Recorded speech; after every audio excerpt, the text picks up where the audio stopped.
may panibagong harassment na naman mga kababayan na ginawa sa atin yung China. Yan niya Mr. Maravillas, lusubin na natin. Relax lang po. Tuloy lang tayo sa pag-practice, balikatan.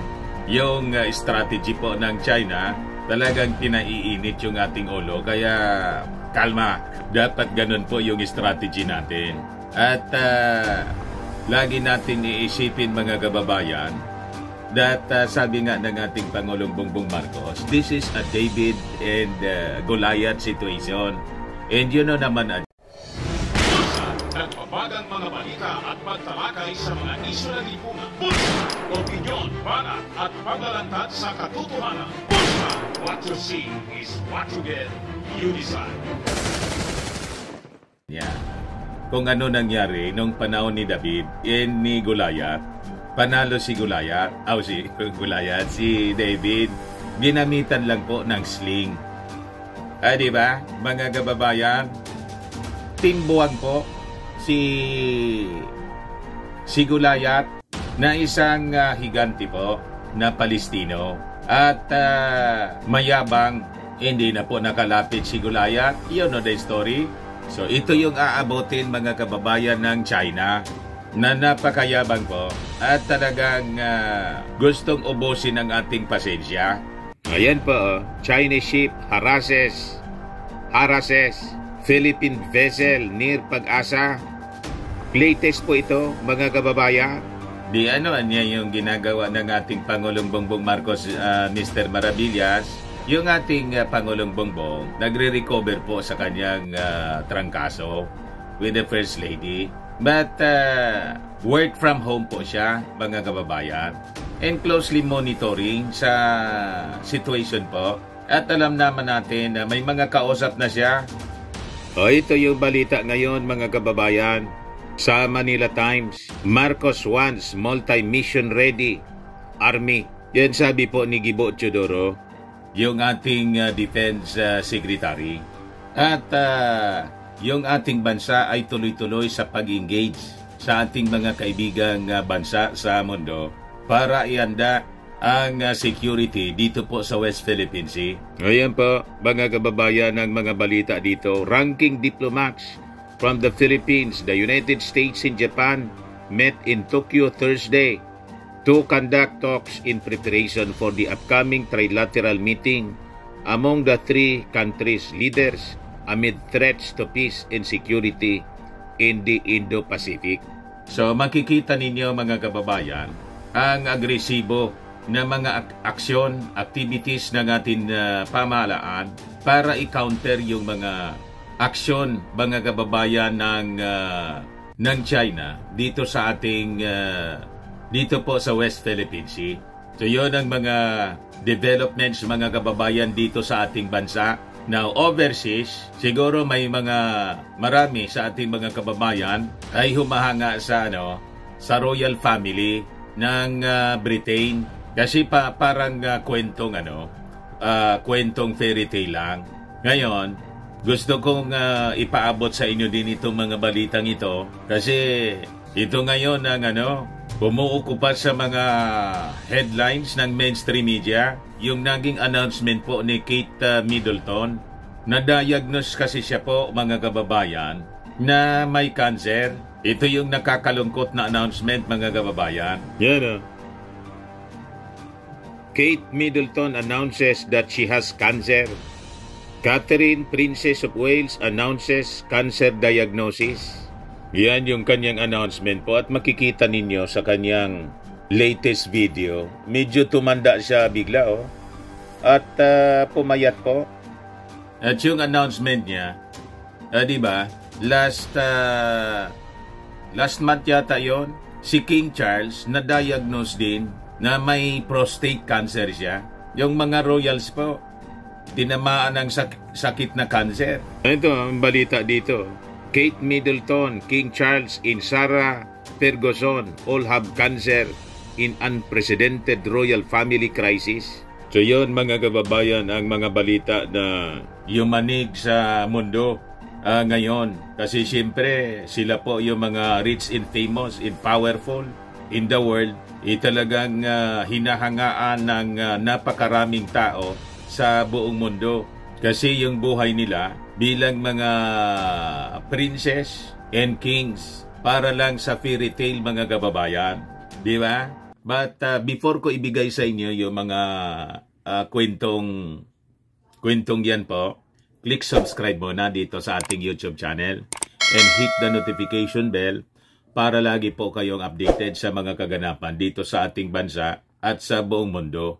Like and share na rin po ninyo ng ating video at huwag na rin po ninyo na skip yung ating mga commercial ads para tuloy-tuloy lang ang pag-unlad ng Bagong Pilipinas. Sa mga naghanap ng malinis and spacious fitness gym, pumunta lang po kayo sa aming Colossal Fitness Gym. We also offer Grab Car Rental with our brand new 2023 model ng Toyota Innova. We also accept booking for those who are planning to travel via PAL, Cebu Pacific, and other airline companies, local and international.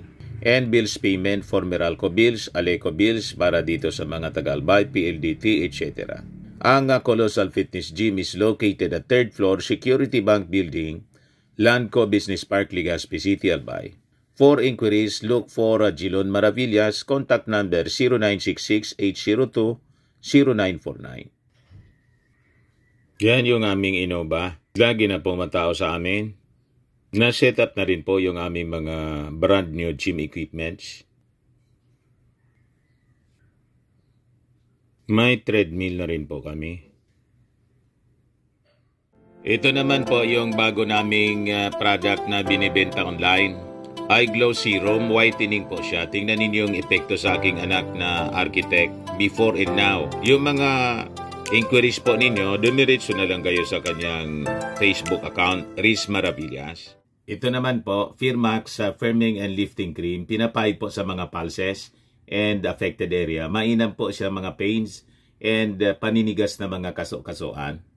Ito naman po, mga kababayan, Automax Radiant Serum. Sa mukha naman yung application. Anti-aging po siya. You will look 10 years younger than your age. Sa mga cancer patients naman po, baka lang gusto ninyo itong itry. Ningxia Red Mix Fruit Drink. Hindi man po siya gamot, food supplement siya. Kaya lang, gawa siya mga kababayan sa goji berry. Yung goji berry may anti-cancer properties. O yung mga inquiries ninyo, dumiritso na lang kayo sa aming messenger sa Facebook para masagot namin agad. Ayos pa mga kababayan, ayos na ayosan niya Mr. Maravillas. So balikan natin muna yung mga kwento dito sa atin tungkol sa pang-aaboso, tuloy-tuloy na pang-aaboso, harassment nitong mga barkada ni Maudigs. Ito pong China. Kasi niya Mr. Maravillas na-involved din talaga ng secret deal. Yan nga pa, isabi ng ating Pangulong Bongbong Marcos, kung mayroon man anya na mga ganon na napag-usapan, I rescind it. Unang-una po, that is unconstitutional. Mandato ng bawat Pangulo, mga kababayan, to defend the Constitution. So ito yung mga latest na balita ngayon. Sabi nga natin mga kababayan, purposely talagang ayaw tayong tantanan to weaken our resolve. Yun ang objective nila nitong mga Chinese. Iniinis tayo.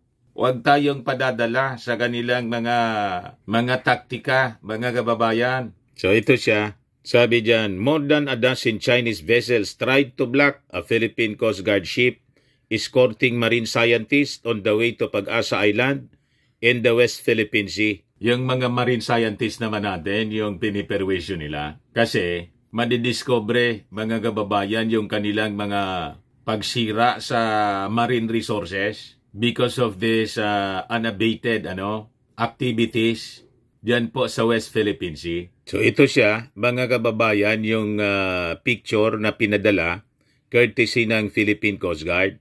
Sabi dyan, in this handout frame grab video footage on March 21 and received from the Philippine Coast Guard on March 22 shows a Chinese Coast Guard ship maneuvering past a Philippine Coast Guard ship near Sandy Cay Reef, near the Philippines held Taito Island and Spratly Islands in the disputed South China Sea.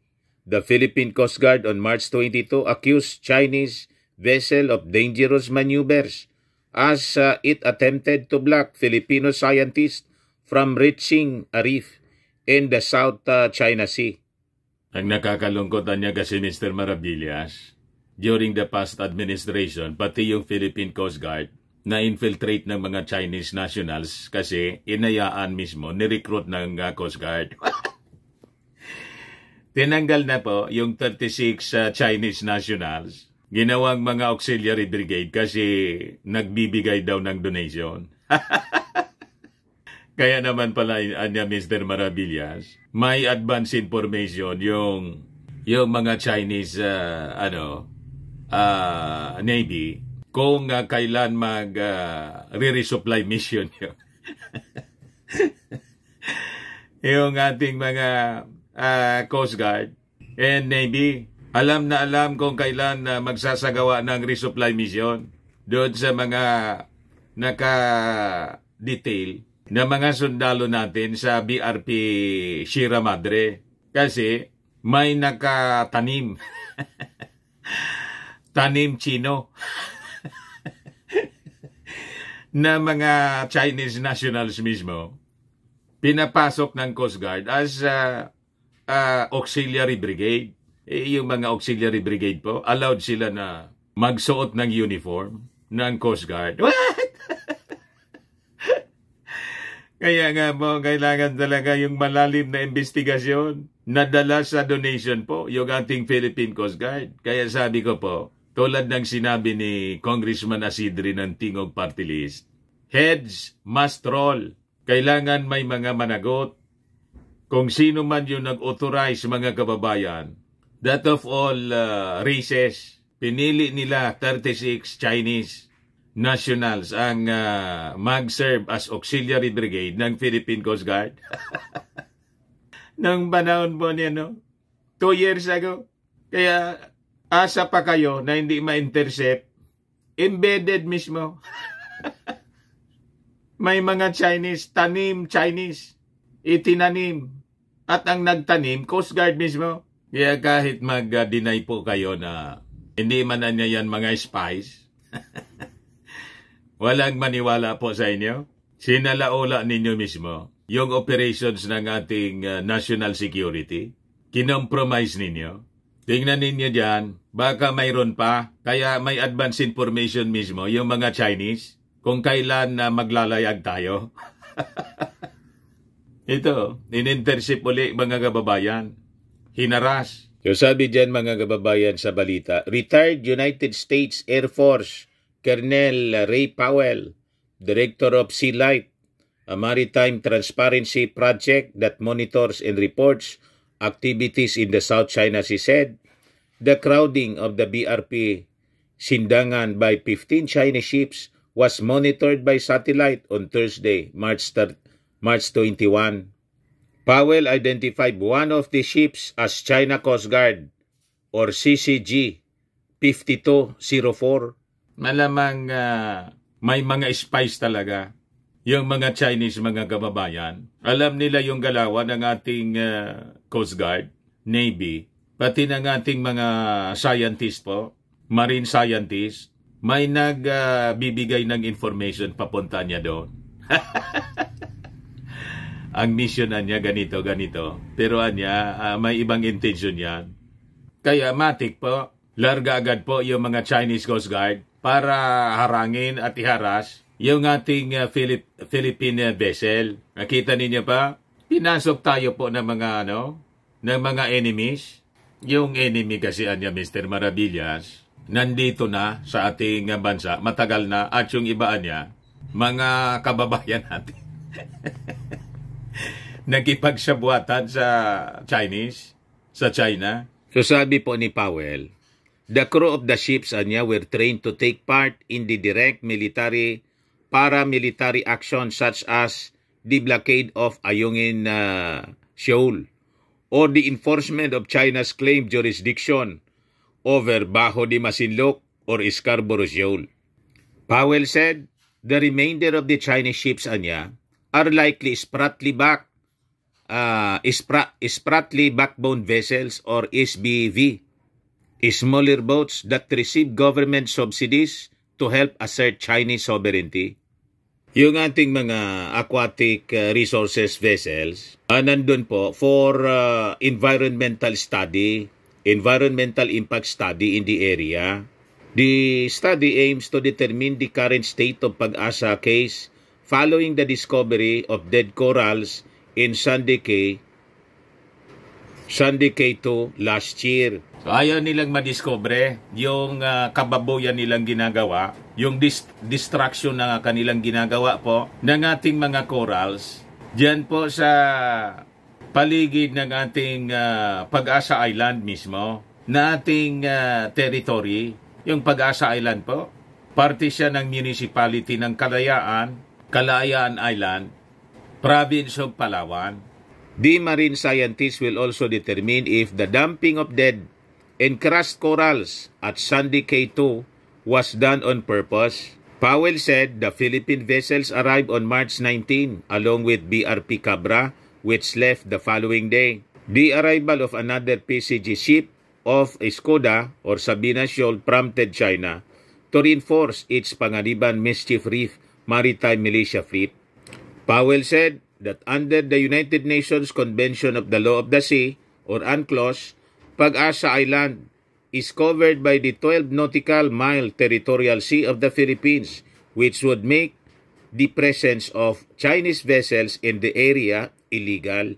So, ganon mga kababayan, yung ginagawa ng mga Chinese sa atin. Tuloy-tuloy ang kanilang agresibong pamimirwisyo para po painain ang ating loob, mga kababayan. Tayo po sanay sa mga ganyang harassment po. At tayo, we will sustain it. Magaling po yung ating Commander-in-Chief, yung ating Pangulong Bongbong Marcos. Kaya sabi ng ating Pangulo, kailangan yung ating army niya should be multi-mission ready. Ayan po. Marcos wants multi-mission ready army. President Marcos Jr. on Friday vowed to transform the Philippine Army into a multi-mission ready, cross-domain, incapable force that could readily respond to threats to the country's sovereignty. So malinaw po yung mga balikatan natin dito at mga military exercises with America and other countries, France, Australia, talagang purposely, it is designed to defend the territory from the threat. At ang threat, direktang threat mga kababayan, galing po kay Xi Jinping. In a speech read by Defense Secretary Gibo Teodoro at the Army's 127th anniversary celebration sa Tarlac, Marcos reiterated his commitment to modernize the armed forces of the Philippines. Kaya sige po yung practice ng ating mga kasundaluhan sa paggamit ng mga bagong dumating na mga gamit po tulad ng mga howitzers, mga tangke. Yan po, sa manlulupig, hindi ka pasisihil kahit po yung ating mga kababaihan. Mga babae po, yung nagmamand ng tangke natin, women on top, three women of the Philippine Army pose atop of its tanks as they and the rest of the troops put on a show of the Philippine Army's defense capabilities on its 127th anniversary in Capas, Tarlac on Friday. Defense Secretary Gilbert Teodoro delivered the speech on behalf of President Ferdinand Marcos Jr., who was unable to attend for health reasons. Natrangkaso po kasi yung ating Pangulo, pati si First Lady Lisa Marcos. But recovering na po. Pinapares lang ng counting oras po. So sabi dito, as we march onward to the bagong Pilipinas that we aspire for, we need to transform our army into a multi-mission ready, cross-domain, incapable force that can effectively thwart emerging threats to our country's stability and sovereignty.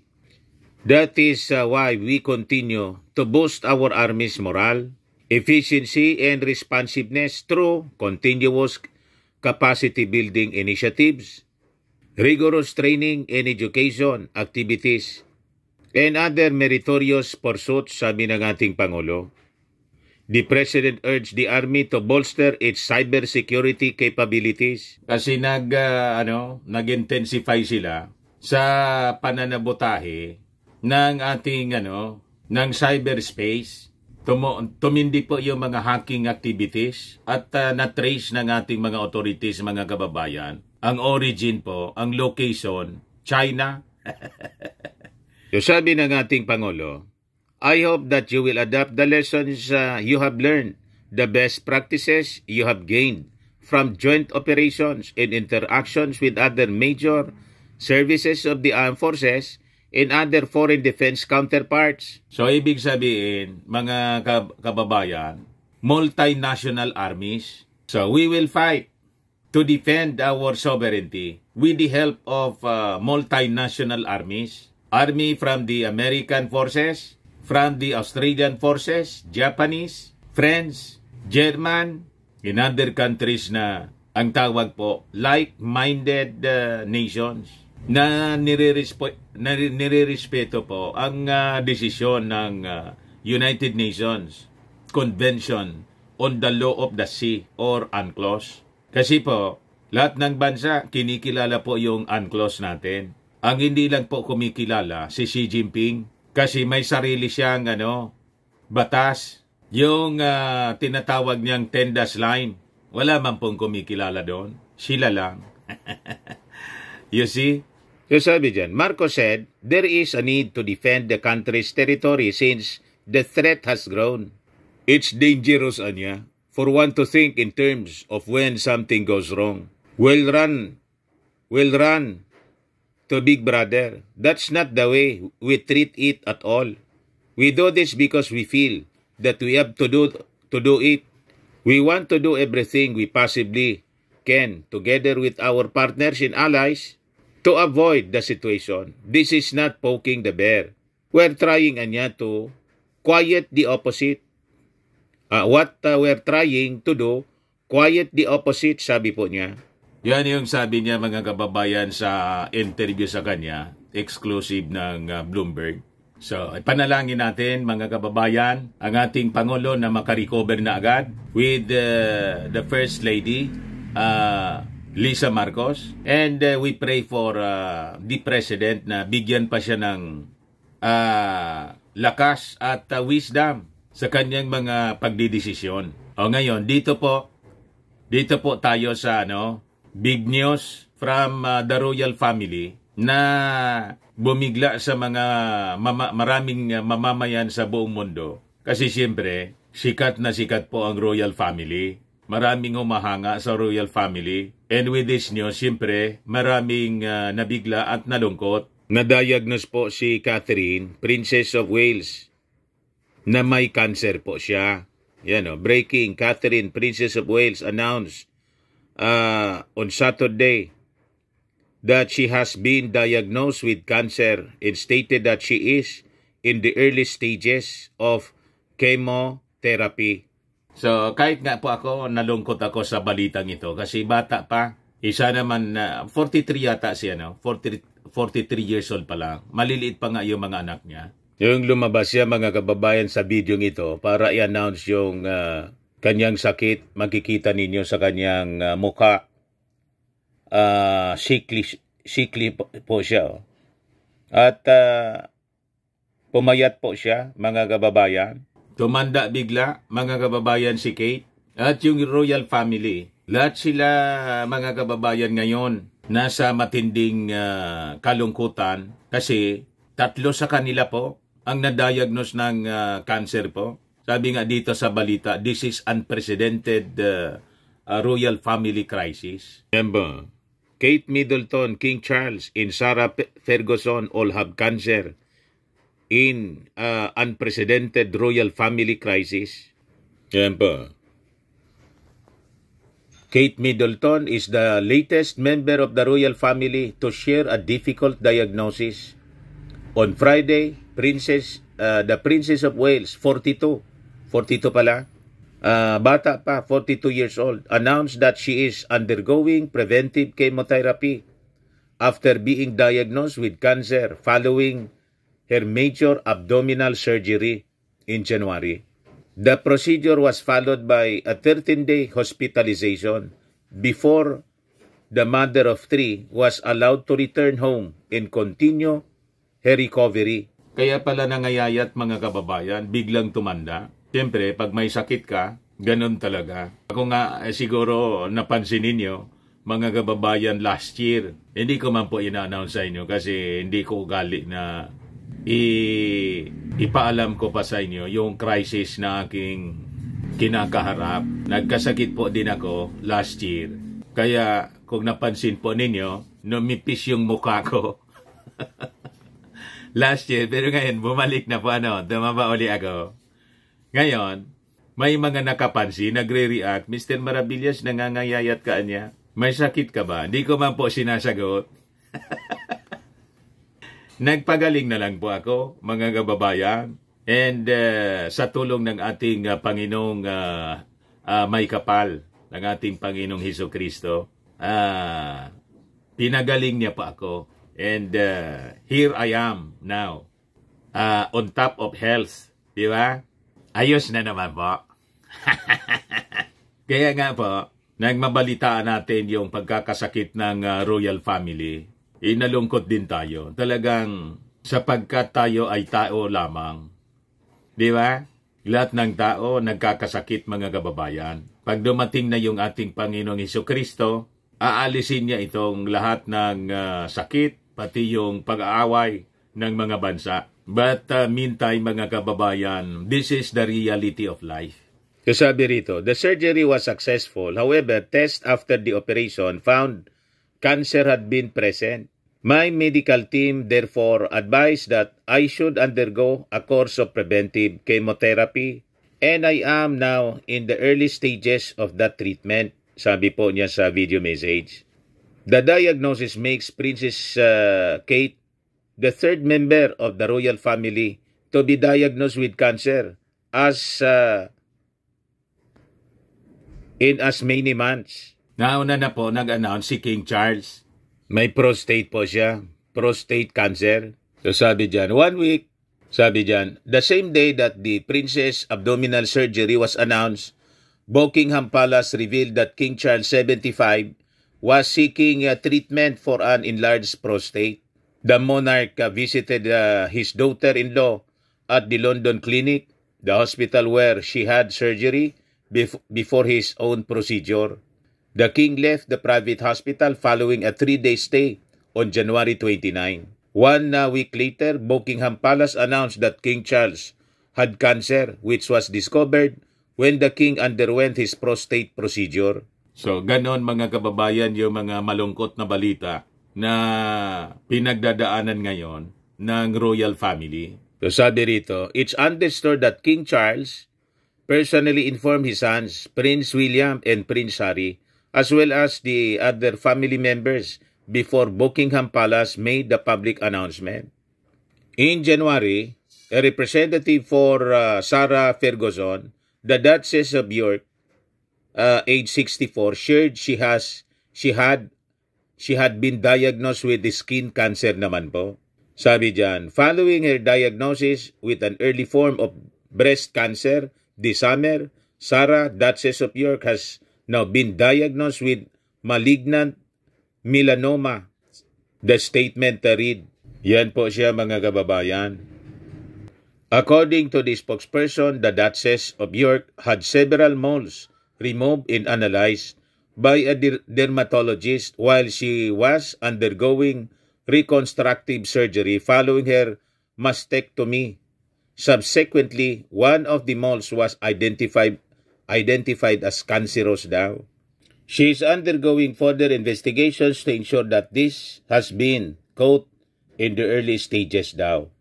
Her representative explained at the time, clearly another diagnosis so soon after treatment for the breast cancer has been distressing, but the Duchess remains in good spirits. So yun mga kababayan ang krisis na kinakaharap ngayon ng royal family. So makikita ninyo po na tayo dito sa mundo as human beings, mayaman, mahirap, ordinary people, princess and kings, pari-parihas po ang mga posibleng kakaharapin natin. May kanya-kanya tayong laban sa buhay, mga kababayan. So, pakinggan natin ang naging statement mismo ni Kate Middleton, mga kababayan. Ito siya. Yung kanyang short statement po. I wanted to take this opportunity to say thank you personally for all the wonderful messages of support and for your understanding whilst I've been recovering from surgery. It has been an incredibly tough couple of months for our entire family, but I've had a fantastic medical team who have taken great care of me, for which I'm so grateful. In January, I underwent major abdominal surgery in London, and at the time, it was thought that my condition was non-cancerous. The surgery was successful. However, tests after the operation found cancer had been present. My medical team therefore advised that I should undergo a course of preventative chemotherapy, and I'm now in the early stages of that treatment. This, of course, came as a huge shock, and William and I have been doing everything we can to process and manage this privately for the sake of our young family. As you can imagine, this has taken time. It has taken me time to recover from major surgery in order to start my treatment. But most importantly, it has taken us time to explain everything to George, Charlotte and Louis in a way that's appropriate for them and to reassure them that I'm going to be okay. As I've said to them, I am well and getting stronger every day by focusing on the things that will help me heal in my mind, body and spirits. Having William by my side is a great source of comfort and reassurance too, as is the love, support and kindness that has been shown by so many of you. It means so much to us both. We hope that you'll understand that as a family, we now need some time, space and privacy while I complete my treatment. My work has always brought me a deep sense of joy, and I look forward to being back when I'm able. But for now, I must focus on making a full recovery. At this time, I'm also thinking of all those whose lives have been affected by cancer. For everyone facing this disease, in whatever form, please do not lose faith or hope. You are not alone. So yan po, mga kababayan, na pakinggan ninyo yung message ni Catherine, Princess of Wales. Official announcement niya mismo sa kanyang pagka-diagnose po ng cancer. Pero sabi niya, nasa early stages pa man lang po. O po si yung page ni Kate Middleton, nag-post po siya ng prayer. A prayer for Her Royal Highness, the Princess of Wales. Gracious God, we pray for the continued recovery of the Princess of Wales, for her husband and for their family. Grant them and to all who are affected by sickness, faith, hope, and the knowledge of your love. Through Jesus Christ our Lord. Amen. So, yan po yung post niya mismo sa kanyang page, Kate Middleton, 2 hours ago. So, yan po, mga kababayan, yung mga balita. Medyo malungkot. But, dapat ma-realize natin na ito talaga yung tinatawag na the harsh realities of life. Sabi nga, bad things happen to good people. Kahit yung mga kilala nating mga sikat, mayayaman, just like the royal family, powerful, nakaka-experience sila ng ganyan. Like illness, disaster, or tragedy, or crime. That is the harsh reality of life. They are not exempt from these events. Tama ba? So ipanalangin na rin po natin ang kagalingan po ng royal family at sa lahat po ng may mga sakit tulad ng sinabi po ni Kate Middleton sa buong mundo. Tama pa? So, ako po si Dante Maravillas. Bye-bye. God bless.